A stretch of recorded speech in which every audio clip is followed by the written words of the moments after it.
দেখেন এরা কিভাবে কথা বলতেছে। কেউ পড়ে যায় না জানে। হ্যাঁ সাবধান।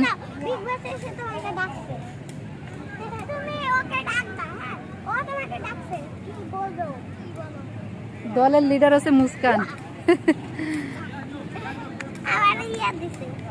মাশাআল্লাহ খুব ভালো, আল্লাহর কাছে খুব ভদ্র আছে। আর আমার শোয়া নিরিবিলি চুপচাপ, আর ঘরের মধ্যে দেখেন কি অবস্থা করে।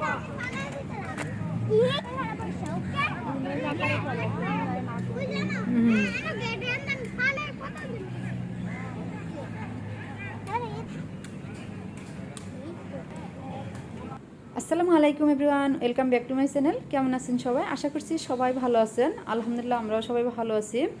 তো সোয়ার বাবা হচ্ছে অনলাইন থেকে অর্ডার করে গুড় কিনে নিয়ে আসছে। এর আগে যে গুড়গুলো নিয়ে আসছিল সেগুলো একটু শক্ত টাইপের, মানে আমার কাছে তত একটা ভালো মনে হতো না। তো আজকে দেখি অনলাইনে অর্ডার করে গুড় নিয়ে আসছে। এই গুড়গুলো খুবই ভালো, মানে একটু বাড়িয়ে দিলে অল্পতেই খুব সহজে ভেঙে যায়, অনেকটা নরম আছে। আর এগুলোকে আসলে গুড় বলে না পাটালি বলে আমি জানি না, আমার মনে হয় এগুলো হচ্ছে পাটালি বলে, মানে আমাদের ওদিকে হচ্ছে পাটালি বলে, আর যেগুলো হচ্ছে তরল ঝুলা ওইগুলো হচ্ছে গুড় বলে। তো যাই হোক, অনেক হচ্ছে এটাকে মানে গুড়ই বলে আমার মনে হয়।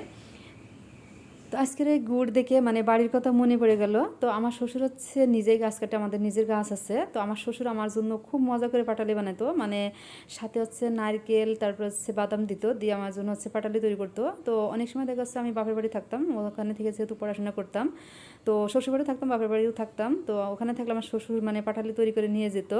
আর মালয়েশিয়া আসছি প্রায় 8 বছর 9 বছর চলছে। তো আসলে অনেক বছর হয়ে গেছে রসগুলো খেতে পারছি না। এক পাশে পায়েস রান্না করতেছি আর আরেক পাশে হচ্ছে তরকারিও রান্না করে নিচ্ছি। এখানে হচ্ছে একটা সবজি রান্না করছি, মানে চাল কুমড়া, তারপর হচ্ছে গাজর, আলু, চিংড়ি মাছ দিয়ে।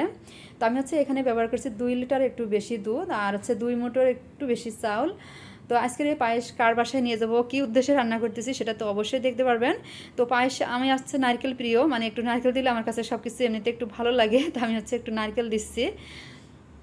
তো আমার ভিডিও যারা নিয়মিত দেখেন তারা অবশ্যই চিনবেন। এর আগের ভিডিওতে শেয়ার করেছিলাম আমরা যে ঢাকার ভাবির বাসায় হচ্ছে ফুচকা চটপটি হালিম খেতে গিয়েছিলাম। তো ওই ভাবিরা হচ্ছে আমাদের ফ্ল্যাটে চলে আসছে। তো ভাবির ছেলে হচ্ছে সাবিত, ওকে হচ্ছে স্কুলে ভর্তি করা হয়েছে। তো হচ্ছে মানে স্কুলে যাওয়া আসার সুবিধার্থে, আর হচ্ছে ভাবি এমনিতে ওখানে ভালো লাগে না, ওখানে আর কোনো বাঙালি নেই, যার জন্য মানে আমাদের ফ্ল্যাটে আসার জন্য অনেক দিন ধরে রুম খুঁজতেছিল। তো ভাই হচ্ছে রুম পাচ্ছিল না। তো যাই হোক অবশেষে রুম পেয়েছে। তো ভাবিরা হচ্ছে চলে আসছে। সোয়ার বাবা আমাকে বলছিল যে ভাবিরা চলে আসছে। আমি এমনি শুনিলাম যে বারাংপত্র নিয়ে আসতেছে। তো সোয়ার বাবা বলছিল, আমার বিশ্বাস হচ্ছিল না। তো সোয়ার বাবা হচ্ছে মানে গতকালকে হচ্ছে সন্ধ্যার সময় সোয়াকে নিয়ে গেছিল। তো যে দেখে আসলে চলে আসছে ভাবিরা। সোয়ার বাবা আসার পরে ভাবি আমাকে ফোন দিয়েছিল। তো ফোন দিয়ে বললো, ভাবি আমরা চলে আসছি, আপনি আসলেন না। তো ভাবলাম যেহেতু আজকে নতুন যাব তো কিছু একটা নিয়ে যাই, এজন্য হচ্ছে আজকে পায়েস রান্না করে নিলাম। তো পায়েস রান্না করার পরে আমি একটু ঠান্ডা করে নিয়েছি। আর এখন এই যে মিমি ভাবির জন্য আর ওই ভাবিদের বাসায় নিয়ে যাবো, তার জন্য হচ্ছে বাটিতে বেড়ে নিচ্ছি। তো যেহেতু 2টা বাটি শোয়া, তো হচ্ছে বাবুকে নিয়ে আসলে আমি নিয়ে যেতে পারবো না। তো বাবুকে হচ্ছে রূপা এসে নিয়ে গেছে, মিমি ভাবিদের বাসায় আছে। কি ওকে আটো যাও।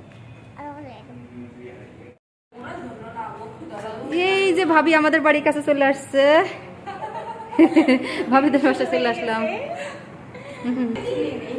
আমি আসার আগে এই 2 মহিলা এসে বসে রে, চিন্তা করো যে আসার সময় তো 2জনে ডেকে নিয়ে আসবো, ইরা আমার রেখে চলে আসছে।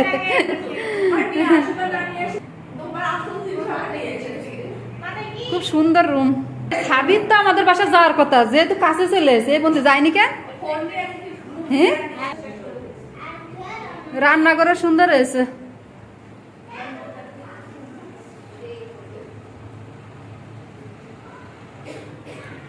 আগের ফ্ল্যাট দেখা যাচ্ছে কিন্তু ভাবিদের আগের বাসা ওই যে ওই সাইড, ওই যে বিল্ডিং গুলো দেখা যাচ্ছে, ওই জায়গায় আগে বাসা ছিল আর এখানে চলে আসছে এখন। আমি আগে এই পাশে ছিলাম, শুধু রাস্তার দিকে কাটতে হবে না, শুধু দেখতাম এদিকে। এখন আপনি দেখবেন কাছে আছে, লোকজন সব কাজে যাবে, সব দেখা যাবে। সাইজ করার রুম খুব সুন্দর এসে, কাপড় চোপড় নাটি হবে না ওই জায়গায়। হ্যাঁ ওই জায়গায় কাপড় চোপড় নাড়া যাবে। তুমি যাওনি কেন সাবিত বাসায়? হ্যাঁ শুয়ার সাথে খেলা করবে না? ওই বাসা মানে বাঙালি ভালো হয়েছে, বাঙালি আশেপাশে থাকলে ভালো হয়। তাই ও ওইটাই। ভালো লেগেছে। মাসুদের বউ থাকলে তো ওইটাই থাকলে বাস দুইজনাই। কালকে আমি বাদাম বাজেছি, সেই সোয়ার আব্বু তেল দিয়ে বাজতে গেছে, পুরাই ফেলাইছে।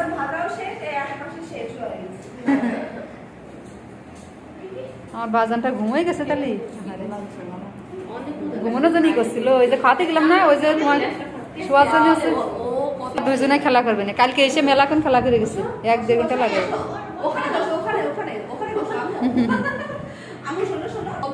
শোয়াকে আবারও টাকলু করে দেওয়া হয়েছে, এবার লাস্ট আর দেবে না।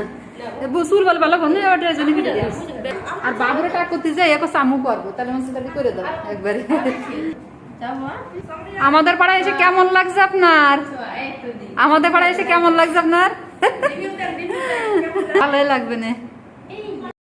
এখানে আপনার যদি রাত্রেও বাসায় থাকে তাও লোকজন এসে কাঠ নিয়ে যাবে, অনেক সুবিধা হবে এখানে।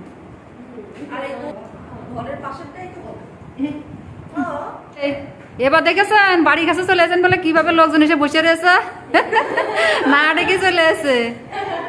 আর দূরে ছিলেন বলে দেখেন দেখাও করতে পারিনি।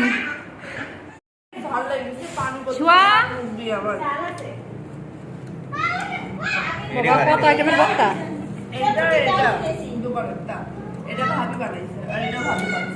বাবা এটা কি দিয়ে বানাইছেন? বাদাম ভেজে দিয়ে দিলে আসলে